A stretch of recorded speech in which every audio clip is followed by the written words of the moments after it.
لكن إسلامات وحي شيء وزارة معنا معمل وزارة الحكومة يصير وحي كده علينا ولا للفرق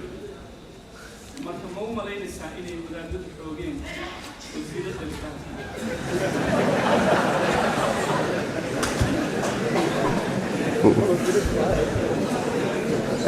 بسم الله الرحمن الرحيم. ninkaas su-aashiis waxa weeye maanta wasiiraddii baa isxajisay buuri waa wasiiradee wey xilkahays ya abaaraha iyo masaa'ibta miya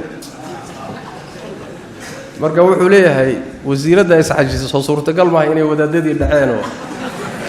xilkii ay ka boobeen jawaabtu waxa weeye wasiiraddu hadday isu xashiishay xil wadaadda ka boobeen ama qoladana hadda sheegayno guddigaa ka qaateen iyo hadday hawlo kale isu xasishayba kulley wax aad ii khuseeya ma aha anigu dadkii wax u dhiibay hadday iyagu mas-uuliyadda dhaceen iyo haddii kaleba dadkii aan u dhiiba ammaanada aan u geeyey baa ka warramay dadkaasina dad hawsha loo dhiibay lagu ogyihiin inay yihiinna waan caddeeyey laakiin haddii wasiiraddu ay isu casilayso in yaroo masaakiin wax yaroo soo gaadhay loo qaybinayo taa waaba in la eriyaba horta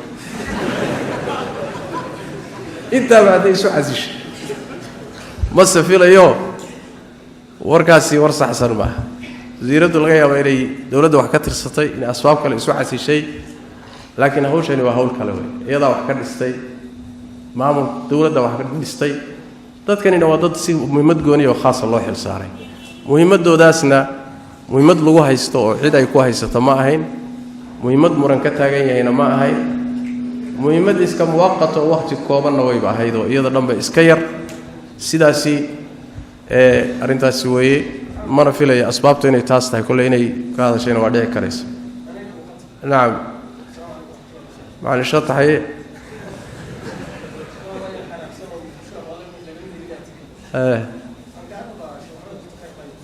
su-aasha u dambaysa insha allah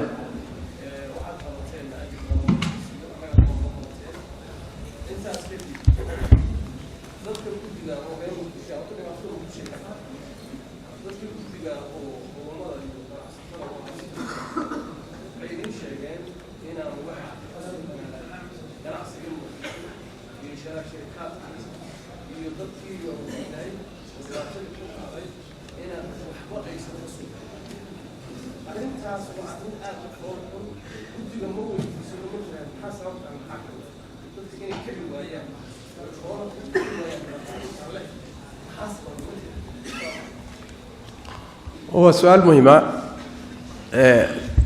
ganacsiga muqdisho ka jira sidii la rabay inay musiibadan uga qayb qaadan waayaan sababta keentay ma weydiiseen buu yiri gudiga jawaabtu waxa weey maana weydiin xogaa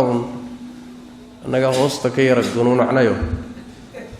waxaan isni war arintani say ku saxsanta sababta keentay maxay tahay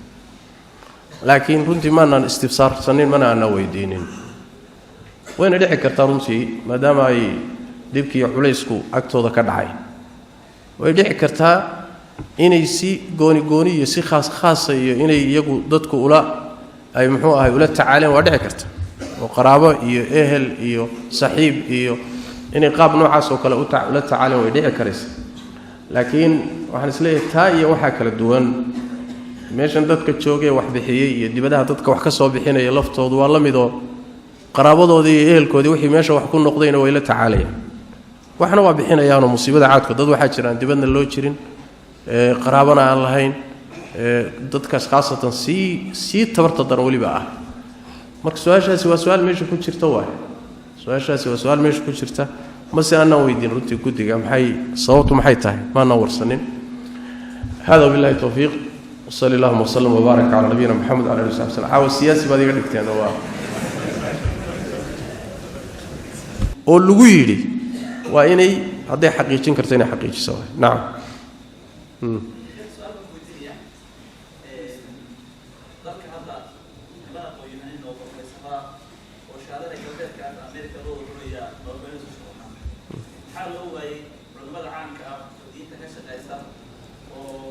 إلهي مرتي هالقف وودك السماء تبكية والشرحة وكل جاي نبكى إلى مسلمة وصدق كثر حلوة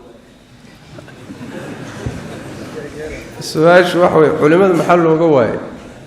nimankan mutacalimiinta dibadaha ka yimid cid siday dalka meeshaas oo kale intuu galo dalka samata bixiyo jawaabtu waxa weey nimankaasi Soomaaliba wax u dhiibatay culimada wax u dhiibateen Soomaali odayaasheeda markii la shiriyay oo la yiri cidii ama madax noqon lahayd ama dawladda qayb ka noqon lahayd keena marka la yiri حتى reer culimo keensaday kuma jiro marka ma waxaad rabtaa maasha inaan ku dagaalano xoog ku qaadan ma rabtaano dagaal ogayaasha ka mid noqon runtii ma sahlana xaqiiqadu waxa weeyaan aniga waxaan markaan waaqica Soomaalida fiiriyo ninka arinta Soomaaliyeed qoorta loo geliyay maanta dib uma yara waa nin imtixaan oo dhan lugta la galay waa nin malaha waayahan khayr la rabana meesha lama bageeyaba maxaa yeelay si kasta hadduu u dadaalo shaki ma laha in dhibaato badan soo gaadhayso xataa hadduu niyad fiican yahay oo dadaal badan yahay oo ummadan khayr la jecel yahay oo intuu heli kara bixiyo challengeska iyo caqabaadka hor yaallay wax saalan ma igu soo orod ma saas daradeed baan waxaan la yaabaa dadka ku ordahaya maanta Soomaali iyo xilkeeda ku ordahaya waa la yaabaa aad baan la yaabaa taqriiban waxaan isdhaahdaa indhaadayg far badan baa ku jira indhaadayg aad u far badan ayaa ku jira ama xilkasnimo far badan baa ku jirta waxaan u jeedaa xilkasnimo la'aan fara badan baa ku jirta mujtamaca mushkiladu haddaad moodaysaan keliya inay ka socoto dadka madaxda bas dadka madaxda inta madaxdaabaa halaysan inta madaxdaabaa khariban inta madaxdaabaa tuug ah inta madaxdaabaan daacad ahayn madaxbaasaa noo gashay madaxay sax maaha aragtidaa sax maaha sida saxdii wax weeyaan mushkilada ina haysataay waxay ka soo bilaabataa hoos fardigay ka soo bilaabataa qoyskay soo martaa mujtamacay soo martaa meesha ugu dambeysay ku dhamaataa midaal baan idin siinaya dadka mujtamaca marka la fiirinayo waxa la fiiriyaa oo laga mid tusaale qaata mutacallimiintiisa dadka wax bartay aqoonta leh ilbaxa ah baa laga qiyaas qaataa waxaan tagay wadamada kamida qurbaha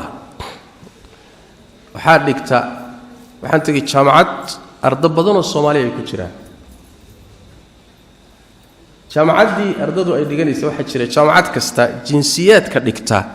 jinsiyad bal waxay leeyihiin ururka ardada Soomaaliyeed ururka ardada Kenya urur arday baa jira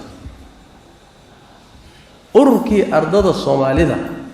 ee jaamacadaas 2 sano ka hor baa la xidhay intaasoo jiisiyadood baa dhigtay hadda ogow kulli ururadoodii waa u shaqaynaya xafiisay leeyihiin madax bay leeyihiin hawlahooda waa u kala socda kii Soomaaligana waa la xidhay war maxaa loo xidhay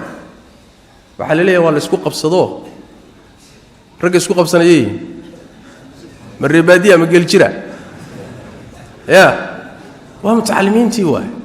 rag jaamacad soo gaaray ugu yaraan heer jaamacadeed maraya waxay isugu qabsadeen annaga reer koonfureedna hogaamin maayaan iyo reer waqooyina hogaamin maayaan iyo reer barina hogaamin maayaan waa Soomaali ogow markii laga yaabay inay islaayaan ayay jaamacaddu ururkii Soomaalida xidhay markii 2 sano ay xidhnay u xidhnaa ayaa gabdha Soomaali oo gadaal jaamacadda ka soo galay baa waxay sameeyeen olay galeen waxay yiraahdeen warmayo ururka aan soo nooleynay waayaan gabdhaha yaani waxyaalo badan rag ku dhaamaan ururkii aan soo nooleynay bal jaanis la siiyay ka tagale waxay u tageen maamulkii jaamacadda waxay yiraahdeen ururkaniga naloo soo celi annagana waxaan damaano qaadaynaa si nabadgeliya ku jirta inaanu maamulkii ku dhisanno waayo haddaad wax keenaysaan waa idinku wakaasaa la qaata gabdhihii ururkii way soo dhexeeyeen soo maa barur ha laysu yimaada aan tashanne markii laysu yimaado ururkii maamul ha loo sameeye la yidhi meeshii bay ka bilaabeen ma aha waa xaqiiqa aniga aanu joogay waa